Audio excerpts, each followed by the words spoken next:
మే 2025లో ప్రముఖ నటులు విజయ్ దేవరకొండ మరియు నాని నటించిన 2 ప్రధాన విడుదలల కోసం తెలుగు సినిమా ఔత్సాహికులు ఎదురుచూడవచ్చు.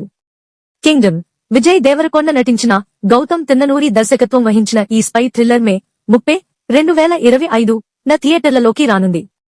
ఈ చిత్రంలో భాగ్యశ్రీ బోస్ మరియు సత్యదేవ్ కూడా కీలక పాత్రల్లో నటిస్తున్నారు. రాజ్యం అనేది ప్రణాళికాబద్ధమైన ద్వంద్వశాస్త్రం యొక్క మొదటి భాగం. అనిరుద్ రవిచందర్ సంగీతం అందించారు.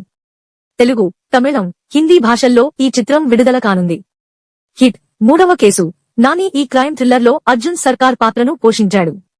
శైలేష్ కొలను దర్శకత్వం వహించిన ఈ చిత్రం మే 1, 2025న థియేట్రికల్ విడుదలకు షెడ్యూల్ చేయబడింది.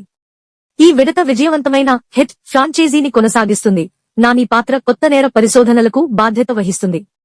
2 చలనచిత్రాలు వాటి థియేట్రికల్ విడుదలల తర్వాత నెట్ఫ్లిక్స్ లో స్ట్రీమింగ్ కోసం అందుబాటులో ఉంటాయని భావిస్తున్నారు. ఈ ఊహించిన బ్లాక్ బస్టర్లను విస్తృత ప్రేక్షకులు ఆస్వాదించడానికి వీలు కల్పిస్తుంది. అదనంగా 2 నటీనటుల అభిమానులు ఎవడే సుబ్రహ్మణ్యం లో వారి మునుపటి సహకారాన్ని మళ్లీ సందర్శించవచ్చు.